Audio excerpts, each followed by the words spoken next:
Xin chào mọi người, mình là Hà Ân.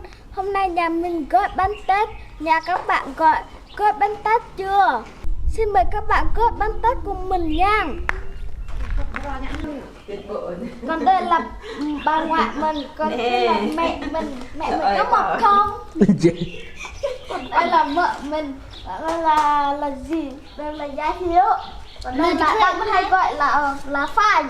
Rồi cái clip bánh này, đây là em mình có 2 cây nha. Em mình có 2 cái được. Xin mời mọi người gói bánh tét cùng nhà mình nha. Ba tôi biết nè. Con không mày biết cái bánh nhập để Gói bánh tét nha.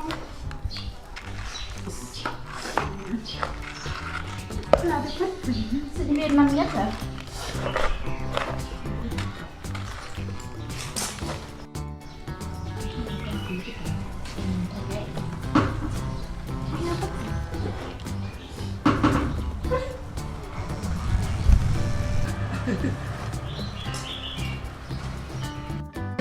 Trong bốc nương của mẹ.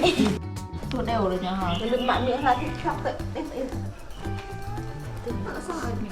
Rượu này nè, bằng lọt. Rồi, được rồi. Rồi, ngã nữa này. Kita keprak betul kasih mau apa? Ngã này. Được rồi, thì cái vô mọi thứ hình cả nhá. Nghệ nhân mà. Nghệ nhân với bánh. Tận triệu đâm được vào mặt rồi. Hello. Nó ra vậy ẻ. Có cái phở. Ý nhồi này, cái sổ nhồi trong đó. Xem tập đi hay là làm đó. Tháng này lúc dân mẹ định ấy là trong bạn ngại tâm một lúc. Không một hẻ cái sao mà sẵn mấy quả tại ớt nè. Tao mang cái này. Bỏng nó lấp đấy. Mẹ bảo con. Rồi bây giờ bao giờ một vàng rồi. Bảo luôn đây này. Em hùn con em hùn. Đừng vậy, cái này cha. Em hùn. Tâm viết trên. Vậy thì nhờ rồi.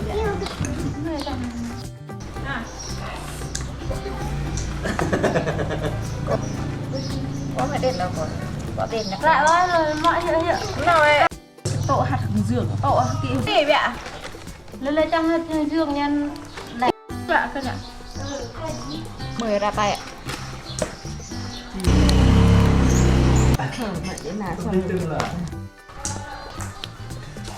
Nìm là mẹ Tâm mở cái mà tâm hiệu của đăng ký số nìm biết Trung tâm hỗ trợ phát triển giáo dục bên này có phải ăn áo là than à? ai cái này như thế mà Apple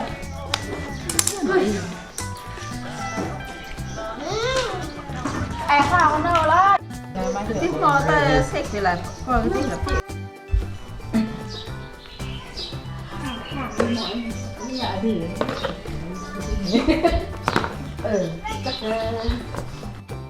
Các bạn ơi, bây giờ mình đã làm xong rồi. Bây giờ mình cùng đi nấu bánh nhé.